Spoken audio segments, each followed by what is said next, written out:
कि भारत सरकार के अधिकारी, भारत सरकार के नेता बार बार पिछले बहुत समय से ये कहते आ रहे हैं कि हम आतंकवाद और अलगाववाद के सपोर्ट स्ट्रक्चर्स को खत्म करेंगे, नेस्त नाबूद करेंगे। हमारा इस विषय को लेके ही आज प्रेस कॉन्फ्रेंस है, क्योंकि हम समझते हैं कि अलगाववादी समर्थन पाकिस्तान से भी होता है, आतंकवादी समर्थन पाकिस्तान से भी होता है, लेकिन अलगाववादी और आतंकवादी हमारी जो आंतरिक व्यवस्था में कमियां हैं या हमारी सोच में, स्ट्रैटेजिक थिंकिंग में जो कमियां हैं, उसके कारण भी उनका पोषण व्यवस्था के बीच में, यहाँ की राजनीतिक व्यवस्था और यहाँ पे जो गवर्नमेंट की व्यवस्था उसके बीच में हो रहा है। हम भारत सरकार को कहते हैं कि इस बात की तरफ देखें, क्योंकि अगर वो इस बात की तरफ नहीं देखेंगे तो प्रॉब्लम हो जाएगी। जिस व्यक्ति को, अगर आप किसी पुलिस ऑफिसर को पाते हैं कि वो लश्कर तोयबा या किसी और आतंकवादी संगठन के साथ वो आप पाते हैं कि वो उसका समर्थन कर रहे हैं या उसका हेल्प कर रहे हैं और आप उसके खिलाफ कार्रवाई करते हो, ये अच्छी बात है। लेकिन इस बात की तरफ भी तो ध्यान रख लीजिए कि जो वो व्यक्ति है उसको पुलिस में भर्ती किसने किया, उसको पुलिस में प्रमोशन किसने दी, उसको पुलिस के सेंसिटिव यूनिट्स में किसने बिठाया। अगर उस सारी व्यवस्था की तरफ आप देखेंगे नहीं तो आप अलगाववाद के सपोर्ट स्ट्रक्चर्स को कहां पे खत्म करोगे।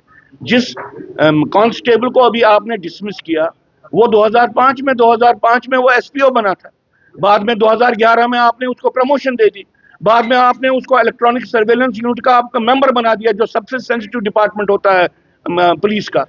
और 2024 में आपको मालूम पड़ता है लश्कर तोयबा का समर्थन कर रहा है। जिन लोगों ने उसको नौकरी पे लगाया, क्या सोच के लगाया, जिन लोगों ने उसको प्रमोशन दी, उन्होंने क्या सोच के उसको प्रमोशन दे दी।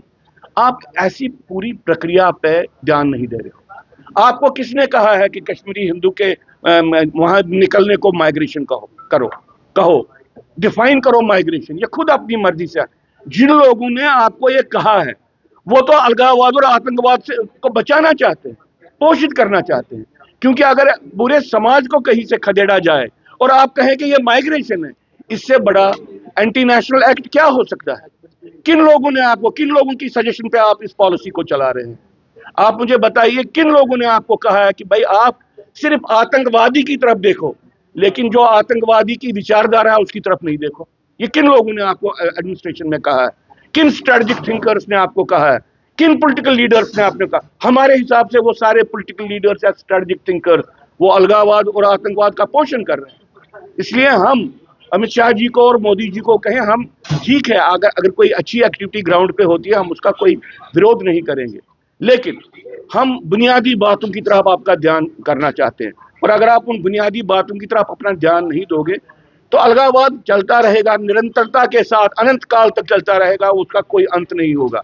साथ में आपको मैं ये भी कहना चाहता हूँ कि आजकल जो पॉलिटिकल एक्टिविटीज कश्मीर में हो रही है, मैं आपको कहना चाहता हूँ, हमको कोई आतंकवादी के साथ कोई रिकंसिलिएशन नहीं करनी। उनके साथ क्या रिकंसिलिएशन। हमको अपने अधिकार से अपना घर चाहिए, किसकी मेहरबानी से, किसी की सहमति से हमको अपना घर नहीं चाहिए। इसलिए कश्मीर घाटी का विभाजन अनिवार्य है। जो आप ये बात करते हो कि नया स्टेट बनेगा, नया स्टेट कब बनाएंगे, क्या बनाएंगे, हम आपको कहते हैं अभी जो आपने पुनर्गठन किया है, जिसको हमने सराहा किया, आधा अच्छा ये काम भले ही अधूरा था लेकिन अच्छा काम था। आपको कश्मीर घाटी का विभाजन करना है और कश्मीरी हिंदुओं के लिए जिनको जिनोसाइड हो गया, उनके लिए, जिनोसाइड विक्टिम्स के लिए एक जगह आपको बनानी है। जब तक ना आप इस जगह को बनाएंगे तब तक जिहाद खत्म नहीं होगा।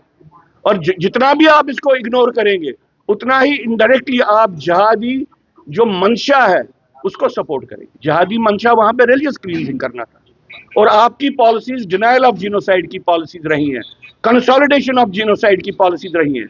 तो आप डायरेक्टली इनडायरेक्टली सोच के या अनजाने में आप उन्हीं के समर्थन में खड़े हो।